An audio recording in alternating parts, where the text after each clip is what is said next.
नमस्कार दोस्तों, स्वागत है हमारे चैनल कृष्णा फिल्मी टीवी में।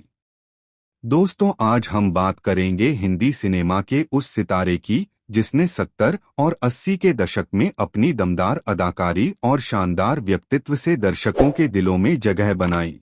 तेरे लिए ही मैं जिंदा हूँ।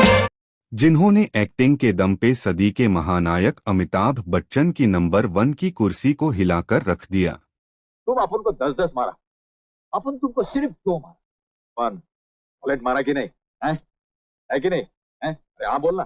Shut up will you. तुम्हारी यहाँ बकबक नहीं चलेगी, समझे? मेरे होते हुए तू क्या इनकी गर्दन तक पहुंचेगा? अपनी माँ से कह बकरे की जान की खैर मना। और क्या आप जानते हैं कि इन्होंने अपने करियर की शुरुआत एक विलेन के तौर पर किया था।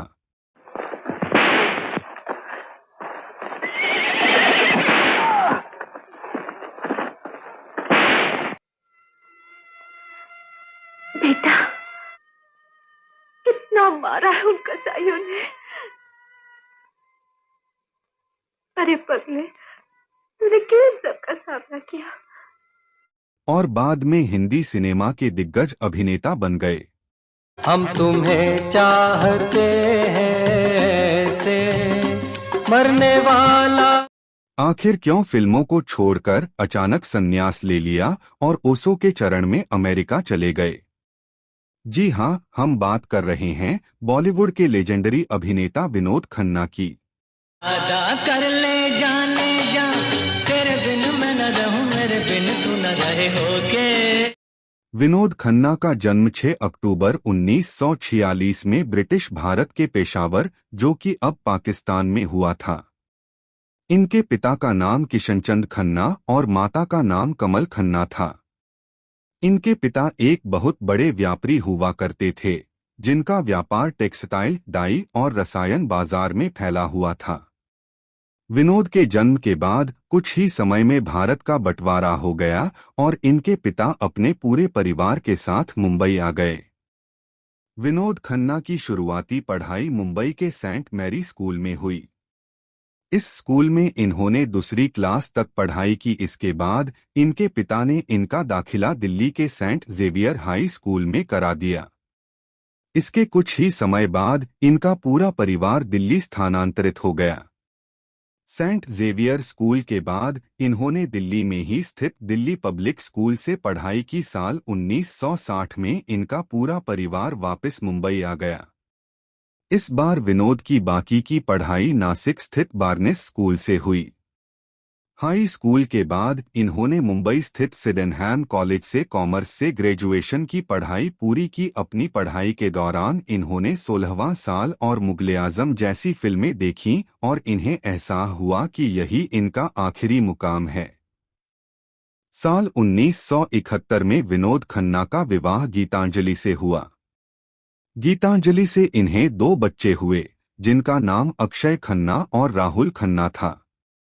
इसके बाद ही विनोद खन्ना की रुचि आध्यात्म की तरफ होने लगी। ये ओशो रजनीश से संलग्न हो गए और ओशो के अमेरिका स्थित आश्रम में रहते हुए रजनीश के लिए माली का काम करने लगे। एक लंबे समय तक भारत में न रहे की वजह से इनके वैवाहिक रिश्ते में दरार आने लगे और सन 1985 में ये रिश्ता हमेशा के लिए टूट गया। इस विवाह के टूटने के 5 साल बाद सन 1990 में इन्होंने कविता से विवाह किया। कविता से भी इन्हें 2 बच्चे हुए, जिनका नाम साक्षी और श्रद्धा है। विनोद खन्ना अपने युवावस्था में बहुत ही आकर्षक थे। इनकी कद काठी भी ठीक थी। बहुत जल्दी इन्हें काम मिलने लगे। विनोद खन्ना ने अदुर्थी सुब्बा राव द्वारा निर्देशित सुनील दत्त की फिल्म मन के मीत से अपनी फिल्म सफर की शुरुआत की। इस फिल्म में इन्हें विलन का किरदार दिया गया था और नायक की भूमिका में सोम दत्त थे। ये फिल्म एक तमिल फिल्म कुमारी पेन की रीमेक थी। इसके साथ ही इन्होंने कई ऐसी फिल्मों में नकारात्मक किरदार को निभाया। साल 1968 से 1971 के बीच रिलीज हुई फिल्मों में पूरब और पश्चिम, सच्चा झूठा, आन मिलो सजना, मस्ताना, मेरा गांव मेरा देश आदि में इन्होंने नकारात्मक किरदार निभाते हुए इंडस्ट्री में अपनी जगह बनाई।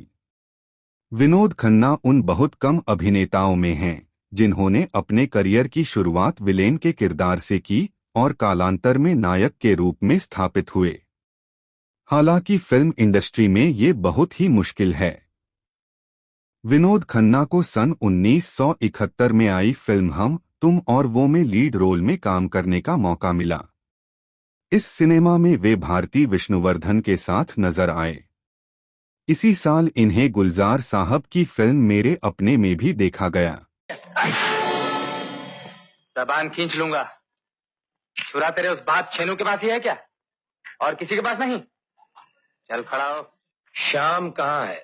वो तो बिट्टू को लेकर दवा खाने गया है। आए तो उससे कह देना छेनू आया था। बहुत गर्मी है खून में तो बेशक आ जाए मैदान में। जो हसरत निकालनी हो निकाल ले वो, लेकिन आइंदा मेरे किसी लड़के को हाथ लगाया तो मोहल्ले का मोहल्ला उड़ा कर रख दूंगा मैं। ये फिल्म एक बंगाली फिल्म आपंजन की रीमेक थी। इसके बाद सन 1973 में इन्हें पुनः गुलजार द्वारा लिखित और निर्देशित फिल्म अचानक में देखा गया। इस फिल्म को लोगों और फिल्म समीक्षकों द्वारा खूब सराहा गया। तुम लड़कियों के मजे हैं डाले, ना मूछ ना दाढ़ी, शेव करने का झंझट ही नहीं। यहाँ तो रोज शेव करनी पड़ती है, सुबह भी और शाम भी। मेरा बस चलता ना डार्लिंग, तो मैं कभी शेव नहीं करता। या तो सरदारों की तरह दाढ़ी रख लेता, और या तो अब तक रविंद्रनाथ टैगोर हो गया होता। फिल्म हम तुम और वो में विनोद खन्ना का रोमांटिक रूप लोगों को खूब पसंद आया और उसके बाद कई फिल्मों में विनोद खन्ना का ये रूप देखा गया। साल 1973 से 1982 के दौरान इन्होंने कई फिल्मों में सोलो हीरो की भूमिका निभाई। इन फिल्मों में फरेबी, हत्यारा, कैद, जालिम, इनकार आदि है। इन फिल्मों ने लोगों के बीच इनकी अलग पहचान कायम कर दी। इन फिल्मों को करने के दौरान इनके साथ मौसमी चटर्जी, लीना चंदावरकर, विद्या सिंह आदि अभिनेत्रियां काम करती हुई दिखीं। अपनी खुशियां तुझको दूं, तुझसे हर दुख तेरा मांगूं। इन फिल्मों के बाद विनोद खन्ना के खाते में कई ब्लॉकबस्टर फिल्में भी आईं। इन फिल्मों में गद्दार, आपकी खातिर, मैं तुलसी तेरे आंगन की, खून की पुकार, शौक, आधा दिन और आधी रात, आरोप, जेल यात्रा, ताकत, दौलत आदि फिल्में की कई अभिनेता ऐसे होते हैं जो एक बार हीरो वाले किरदार की लाइन पकड़ लेने पर सपोर्टिंग रोल में नहीं आते, किंतु विनोद खन्ना ने कई सपोर्टिंग रोल भी निभाए। अगर आज हमारी आंखों में आंसू हैं, तो सिर्फ इसलिए कि हमें एहसास हो चुका है कि दिल टूटने का दर्द कितना बेदर्द होता है। अगर आज हम तुम्हारी बातों पे शर्मिंदा हैं तो सिर्फ इसलिए क्योंकि हम समझ गए हैं कि दौलत इतनी दौलतमंद नहीं जो सच्चा प्यार खरीद सके। इन सपोर्टिंग रोल से इनके स्टारडम में 4 चांद लग गए। सपोर्टिंग रोल करने के दौरान इन्होंने आन मिलो सजना, सच्चा झूठा, कुदरत, राजपूत प्रेम कहानी आदि फिल्मों में राजेश खन्ना के लिए सपोर्टिंग रोल में नजर आए। विनोद खन्ना ने कई मल्टी हीरो फिल्में भी की। मल्टी हीरो यानी एक साथ एक से अधिक सुपरस्टार का होना। इन फिल्मों में भी विनोद ने अपने अभिनय की गहरी छाप छोड़ी। इन फिल्मों में शंकर शंभू, चोर सिपाही, 1 और 1, 11, हेरा फेरी, खून पसीना, अमर अकबर अंथोनी, जमीर, परवरिश, मुकद्दर का सिकंदर, हाथ की सफाई, आखिरी डाकू आदि में इनके काम को आज भी याद किया जाता है। चैनो, याद है तेरे लिए मैंने एक बार जेल काटी थी, याद है ना? तेरे लिए मेरी सारी जिंदगी बदल गई, तबाह हो गई। लेकिन इस बार मैं जेल नहीं, तुझे मारकर सीधा फांसी के तख्ते पर चढ़ जाऊंगा। सुपरस्टार जितेंद्र के साथ इनकी फिल्मों में एक हसीना, 2 दीवाने, एक बेचारा, परिचय, इंसान, अनोखी अदा और जन्म कुंडली है। विनोद खन्ना के अपने करियर में एक लंबा समय बेहतर स्टारडम के साथ गुजारा है। इनके करियर में ऐसा दौर भी आया जब इन्हें जितेंद्र, अमिताभ, ऋषि कपूर आदि सुपरस्टार से भी अधिक पैसे दिए गए। दोस्तों, बॉलीवुड एक्टर विनोद खन्ना ने करियर के पीक पर अपने परिवार को छोड़ दिया था और 1975 में वह आध्यात्मिक गुरु ओशो के शिष्य बन गए थे। उनके इस फैसले से परिवार और फैंस हैरान रह गए थे। तब उनके बड़े बेटे अक्षय खन्ना काफी छोटे थे। बाद में उन्होंने एक इंटरव्यू में बताया था कि तब मैं इतना छोटा था कि पापा के फैसले को समझ नहीं सकता था। हालांकि जब वह 15 साल के हुए तब उन्होंने अपने पिता के जीवन पर ओशो के प्रभाव को समझा। कुछ साल पहले मिड डे को दिए एक इंटरव्यू में अक्षय खन्ना ने कहा था कि परिवार छोड़ना संन्यास का ही एक हिस्सा था। न केवल अपने परिवार को छोड़ने के लिए बल्कि त्याग देने के लिए। संन्यास का अर्थ है अपने जीवन को समग्रता में छोड़ना, परिवार इसका एक हिस्सा है।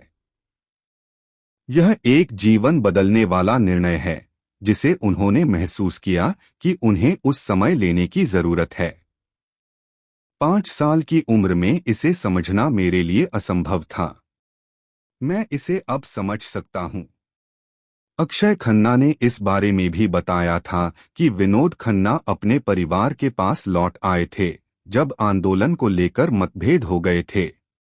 उन्होंने स्पष्ट किया कि अमेरिकी सरकार द्वारा कम्यून को भंग करने के बाद उनके पिता लौट आए। सिर्फ यही सच था कि कम्यून को भंग कर दिया गया, नष्ट कर दिया गया और सभी को अपना रास्ता खोजना पड़ा। तभी वह वापस आए, नहीं तो मुझे नहीं लगता कि वह कभी वापस आते। अक्षय खन्ना ने कहा कि आध्यात्मिक नेता ओशो के लिए उनके मन में हमेशा बहुत सम्मान था। मुझे नहीं पता कि संन्यास कुछ ऐसा है जो मैं कर सकता था। इसका मतलब यह नहीं है कि मैं उनके प्रवचनों का आनंद नहीं ले सकता, उनकी बुद्धि, कौशल और उनके सोचने के तरीके का सम्मान नहीं कर सकता। मेरे मन में उनके लिए गहरा सम्मान है। इस दौरान विनोद खन्ना की रुचि आध्यात्म की तरफ गई और वे फिल्म इंडस्ट्री से कुछ समय के लिए कट गए। इस दौरान इन्होंने किसी भी फिल्म में काम नहीं किया। साल 1987 में पुनः एक बार विनोद खन्ना ने फिल्मों की तरफ रुख किया। इस दौरान इन्होंने अपना रुका हुआ फिल्मी सफर पुनः फिल्म इंसाफ से शुरू किया। इस फिल्म में इनके साथ डिम्पल कपाड़िया नजर आईं। इसके बाद इन्हें कई रोमांटिक किरदार भी करने के मौके मिले, लेकिन अधिकतर समय इन्हें एक्शन थ्रिलर ही मिलते थे। रोमांटिक फिल्मों में इस दौरान इन्हें जुर्म और चांदनी फिल्म मिली थी। 90 के दशक के दौरान इन्हें मुकद्दर का बादशाह, सीआईडी, रिहाई, लेकिन और हमशकल में देखा गया। इस समय कई मल्टी स्टार एक्शन फिल्में बन रही थीं। ऐसी फिल्मों में विनोद खन्ना का होना जैसे अनिवार्य हो गया था। वे फिल्में आखिरी अदालत, खून का कर्ज, महासंग्राम, पुलिस और मुजरिम, क्षत्रिय, इंसानियत के देवता, एक का राजा रानी, इनामिका डीका आदि थीं। साल 1997 में विनोद खन्ना ने अपने बेटे अक्षय खन्ना को हिमालय पुत्र में अपने साथ अभिनय के लिए तैयार किया। ऐसी फिल्मों में इनकी जोड़ी मीनाक्षी के साथ खूब देखी गई। लोगों ने भी इस जोड़ी को खूब पसंद किया। इसके बाद इन्हें कुछ समय पहले सलमान खान के वांटेड, दबंग आदि फिल्मों में देखा गया था। सन 1997 में विनोद खन्ना ने राजनीति की तरफ अपना रुख किया। इस साल इन्होंने भारतीय जनता पार्टी ज्वाइन किया और सक्रिय राजनीति से जुड़ गए। इसके 2 साल बाद सन 1999 पंजाब के गुरदासपुर से इन्होंने पार्टी के लिए चुनाव लड़ा और इस सीट पर अपनी जीत दर्ज कराई। कालांतर में इसी सीट से इन्होंने पुनः चुनाव जीता। साल 2002 में भारत सरकार के यूनियन मिनिस्ट्री ऑफ कल्चर और टूरिज्म के मंत्री बने। बहुत जल्द ही 6 महीने के बाद ये मिनिस्ट्री ऑफ एक्सटर्नल अफेयर्स तक पहुंच गए।